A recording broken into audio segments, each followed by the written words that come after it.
This is a Category 5 opinion warning. If opinions other than your own are something that offend you greatly, you might be in for a bad time. Clearly, this is going to be subjective. Maybe you're a masochist. In that case, you'll probably enjoy it. The chances that you and I are going to agree on every little thing in this list is extremely unlikely. And yes, I have done this before. This was actually the very first tier list I ever made over a year ago now. But since then, many requests have been made to update it for Sumeru or just update it in general. Another thing that was requested by at least a handful of viewers was to show the bursts from not the player casting it, from basically what people would see in co-op. So I'm going to do that, but they're not going to be judged on it because some of them are really rough. But what's not rough is today's sponsor. Head game maker Craveplay invites you to play Hyper Fever. Critics call it the most mobile of all mobile games. Build a unique character from our preset warlords in the only real-time card strategy MMO that lets you play offline online. GameHub hails it the best FPS city builder we've ever played. Relax with bubble-popping match-3 roleplay as you engage in casual hardcore battle royale. Go multiplayer AR to let friends find objects you've lost at home to level up your troops in combat. Hundreds of gamers already admit it. Hyper Fever has it all. But it does not have it all, because it is not a real game. Unlike Raid Shadow Legends, the free-to-play tactical turn-based RPG with more than 650 champions that come from various unique factions for you to collect and use in your party. One of my favorite factions, the Undead Hordes. The variety in this faction is just amazing. It scratches my itch and love for all things horror. But if undead abominations aren't your thing, and you maybe just want some supermodel elves, well, they got you covered there too. They got a lot of choices. And with the Raid Call of the Arbiter limited series on the horizon comes new content for the game related to it. We're talking new champions, a new artifact set, events, and even more. There's even a whole load of champion bios that have just been added to the game. So if you haven't started playing Raid yet, you absolutely should, and you should use my link in the description or scan the QR code on screen to get the epic champion, the Drake, who is a very good boy, along with many materials that are essential to helping you build your account. All of these rewards will be waiting for you right up here in game.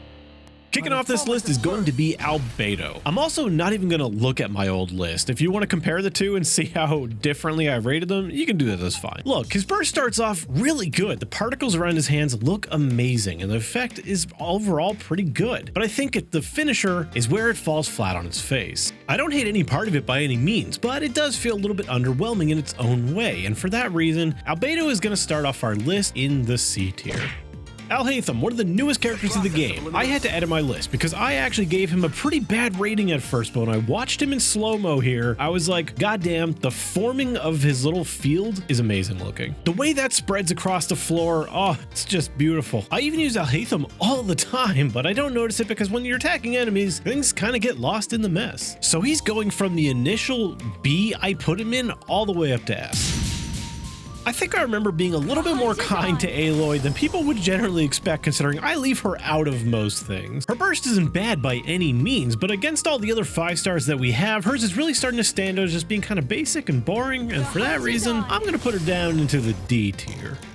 Probably my first real chance of this list that really piss a lot of people off. I still find Ayaka's burst to be one of the most underwhelming bursts visually, audibly, literally every aspect of it except the damage it does. And I think it's because of that, because there's this huge disconnect because of how well it performs versus how well I think it feels to use. There's no weight behind it. The sound design I think is terrible. Granted, the sound design is not taking into effect here, but I don't like the burst period. This one is a very personal dislike, and I understand why a lot of people would like this one, but I'm putting it down in the D tier. While generally I do really like Ayato's burst animation, I find certain aspects of it leave a little bit to be desired. The flowers during the persistent effect of it look really nice. They're a nice little touch. And the actual raindrops that rain down the whole time, they also look pretty good. The startup animation, however, that's where I feel it loses a little bit. Certainly not bad by any means, but also just a very average one to me. It doesn't really stand out. So with a good persistent effect and a, I'd say, relatively mediocre to average startup, I'm gonna give him about a B. The actual newest edition, Baiju, a character I've been looking forward to for a long time, and I gotta say, the burst, I really do not have a lot to say about this. Every aspect of it is pretty plain. Snake on the shield looks cool. The startup doesn't really amaze me. The backdrop looks fine. The effects look fine. The swirls, all of it is fine. I give him a C. Let's move on to something more interesting. And when I said interesting, Child is not what I had in mind. Child may be one of my favorite characters to play, but his burst animations kinda suck. They're old, they're basic, and it kinda shows, so he's gonna go hang out down in the D tier. Now this right here is what I was talking about by more interesting. Cyno's burst is one of the best. It changes his attacks into these awesome claws and swipes. It gives him a whole new skill effect, which I don't know if you want to count that because it's technically the skill. It is, however, only made possible by the use of the burst. Regardless if you want to count that or not, I think every aspect of his burst is more than enough to put him in the S tier. Look, by now it's no secret that Dia doesn't do too well on your traditional tier lists. However, on this tier list, you bet your ass she's going straight to the top because this burst animation is one of the best goddamn ones in the entire game. I mean, damn, just look at when she infuses herself with the fire right here. That looks awesome. And that's just one highlight of it. The whole damn burst is a highlight. This thing looks amazing from start to finish. In my opinion, it's like the polar opposite of Ayaka. Looks amazing to use. Not so much in the feels good to use department. Easy S rank. It occurs to me now that my Diluc skin may be changing his burst a little bit because I know it changes some things, but if that's the case, we're judging the skin. Because look, regardless whether you have the skin or not, Diluc's burst is just one of the best. I mean, like when you consider that he's one of the oldest characters in the game, it really holds up. And while I do love Diluc's burst quite a lot, there is a lot better out there. So for now, he's gonna go to the A tier.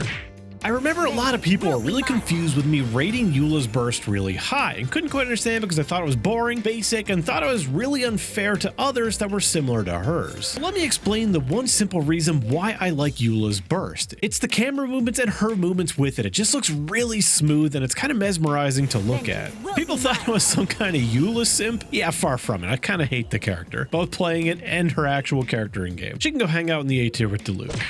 Ganyu's is a very simple one to describe how I feel about it because I think every aspect of this is just slightly worse than Ayato's. Except perhaps that her startup animation might be a little bit better than Ayato's, but her persistent effect I think is far worse than his. So I'm gonna cut right to the chase and put her in the C tier.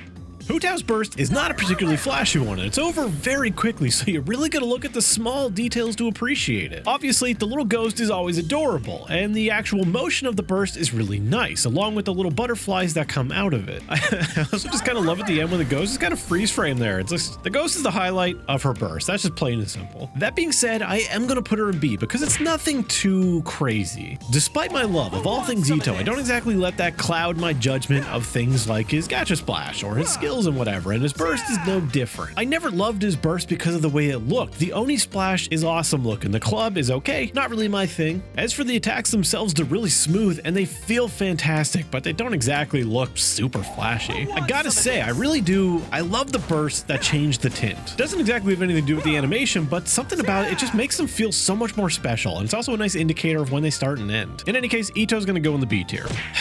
Look, okay, I know that there are those of you who would lie face first down on a bunch of cacti to create a bridge for Jean to walk across so she could get from point A to point B 10 seconds faster on a 1-hour walk, but that is not going to stop me from saying that Jean's burst is one of the most boring ass burst animations in this entire game. I honestly think the best part about this burst animation is the dandelions that swirl around you when you have her C6. They look far better than anything in her kit. They look just really well done. Regardless, she's going in the D tier. You know, I'm rarely ever on the side of tuning down visual effects. Whenever it happens, I'm like, oh, really? I kind of liked it. Kazuha's, no. Uninfused, his burst really isn't that bad, but whenever it infuses with an enemy, you can't see shit. Fortunately for him, we're not talking about visual clutter here. His burst does have quite a bit going on. That's why we can't see shit. In this case, the good and the bad are really fighting here because it's a lot of clutter, and that's why we can't see stuff, and it ends up looking kind of bad sometimes. But I also like the leaves floating around. The actual effects themselves are pretty nice, and I think it really does look better when it's infused with literally anything. B tier feels pretty appropriate for Kazuha. One quick thing I gotta say about Kaching's burst is, damn, it looks pretty bad from third person. I don't play co-op ever, so this is actually my first time seeing a lot of these. As for her burst itself, I mean, it looks cool. Like, causing the clones to go everywhere, all the slashes across the screen. The only thing I will say is the finisher is really goddamn underwhelming. Not as nearly as underwhelming as it is for people watching Kaching, but you know, it's an old burst, and I think it just, you know, it's having trouble keeping up with some of the newer effects. So I'm gonna put it down in C tier. I'm always going to maintain that Klee's burst just doesn't fit her thematically. Not the animations themselves like the clovers and stuff and the bomb, just the fact that she doesn't have a nuke. Despite that, what she does have looks pretty nice. And when you watch it over and over and over again, you really just appreciate how smooth it all looks together. It just makes a really good looking animation, you know? Just a solid B tier. Kokomi, some of you guys already know what's coming with this one. I like me some water effects, especially when they look as good as Kokomi's. From the start, when you can see that absolutely gorgeous ocean backdrop to just the like little ribbon that she has floating behind her, I think all these effects look, well, They look like S tier, that's what they look like. Even without sharing my undying love for water effects, I think most people could admit that even for a standard character, Mona's effects look amazing. She just has this excellent blend of both astrology and water effects, and goddamn, it looks beautiful together. Even from the third person perspective, or whatever the hell you want to call this perspective, it looks great. And in the list I have to make in Photoshop, I put her down in the A tier, but I changed my mind, but I'm also too lazy to change it in the document, so she's gonna look like she's an A, but she's really an S. Going into this, I hadn't intended to give Nahida a particularly favorable ranking, mostly because the cutscene portion of her burst leaves me a little bit underwhelmed. However, when the field isn't full of massacred hilly churl, you get to appreciate just the standard effects of the burst. The initial formation looks nice enough on its own. I don't particularly care about the structure itself, but what I really care about is what it does to the environment. Not to mention, it's just another nice burst that changes the tint of the area around you, and the green effects that happen on the ground, there's nothing quite like it in the game. They really did put a lot of effort into just so many different aspects of Nahida's kit. I don't think the burst is anything different, but I also don't think it's anything extremely special. Certainly not S material, but I will at least put it in A. Nilou's burst is very short but sweet. The cascading outward water effect of her elemental burst is one of the best looking quick bursts I think in the entire game. It may not be as flashy as Dia's or Cyno's, and it may not be as detailed as Kokomi's or Mona's, but I think it ends up being just as good, if not possibly even better than theirs. It's a little difficult to articulate just why I like this burst so much. It just looks so damn smooth, and you can bet your ass it's going in the S tier. Chi-Chi has a very satisfying burst to look at, and I don't know what to say about it. I mean, you got the little spirits everywhere, or a nice little touch, although it's really easy to miss them. The pose she does at the beginning, really cool. It's explosive, yet it's not too quick. It lingers for a little bit, and I don't know. It's just an all-around really nice looking burst. For me, she's a solid A tier. I gotta ask, is there even a single one of you out there who does not like Raiden's burst in some way, shape, or form? You got the screen shatter on the startup, you got all the galaxy effects and all the slashing effects, and like, come on, how can you not love this burst? I understand if you hate Raiden because she's a meta unit, or she's overused, or you've used her burst 1,000 times, but this shit looks good. Obviously, she's going in the S tier. Shenna's burst is very simple for me. I love the clone effect, and I pretty much am underwhelmed or hate everything else going on in this burst. I don't particularly care about the symbols or the talismans floating around her, and I don't really like the actual effects of the swipes as the clones attack. Similarly to Kazuha, it's the good versus the bad, and in that case it leaves me feeling very middling about her, so I'm going to put her in the same tier as Kazuha, which is the B tier. Tighnari's burst is very reminiscent of Aloy's. They both have a very similar motion, and, well, instead of a big icy blast, you fire a bunch of little green projectiles at home around and seek enemies out, which makes it a lot better to look at than Aloy's in my opinion, but still nothing particularly amazing, so I'm gonna put him down in the C tier.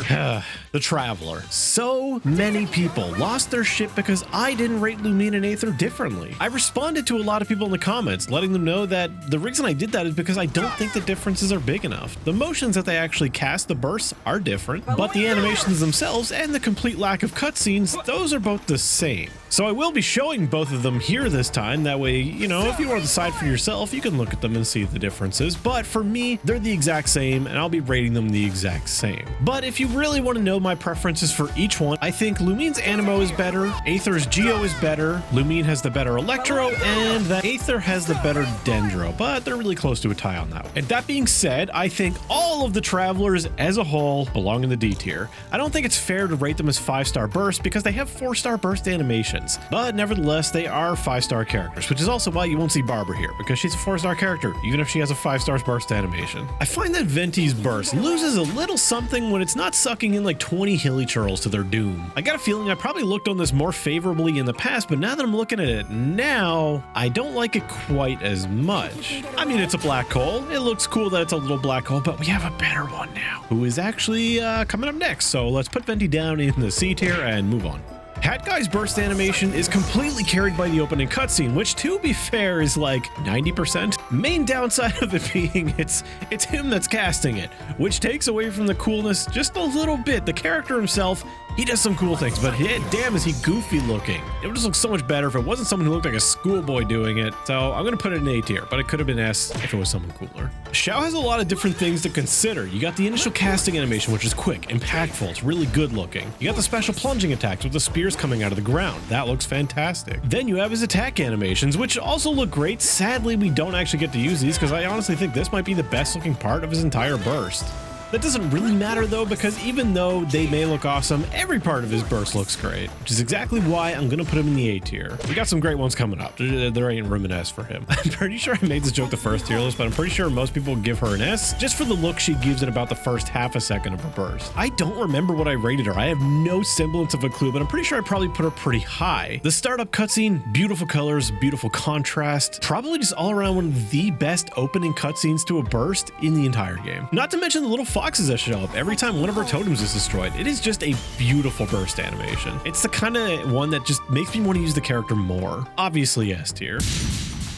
The startup of Yelan's burst is addicting to look at. Between the bracelet spinning around on her wrist, the dice spinning around, I could just watch a proper loop of it for minutes. Unfortunately, that's a little bit out of my realm of expertise to make that happen here, but in any case, her burst looks fantastic, even beyond all the mesmerizing spinning. The strings that come down afterwards are really nice, and I also love watching them just like break apart and fall away. It's another one of those little things you don't really get to appreciate in combat because too much is going on to notice a small detail like that. Do I even need to say that Yelan is going in S? She's S tier material. Oh, Yoimiya. I always rate her so high and everything, but I just can't put her that high on this list because her burst is so basic. Don't get me wrong, it suits her extraordinarily well and is very on theme, but it's not exactly the flashiest thing in the world, and that's where it falls out of favor for me just a little bit. I really like flashy over-the-top things, to an extent. That being said, I do still enjoy simplicity too, and Yoimiya is simple to the point and it's very clean, so I at least give her a B.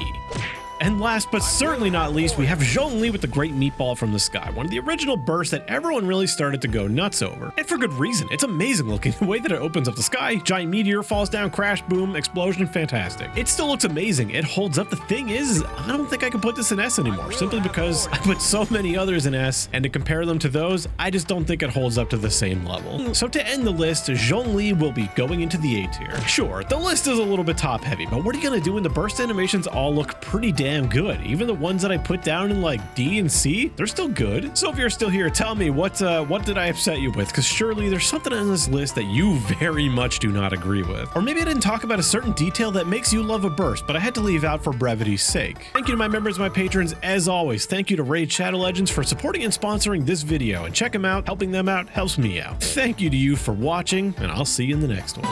Attaboy!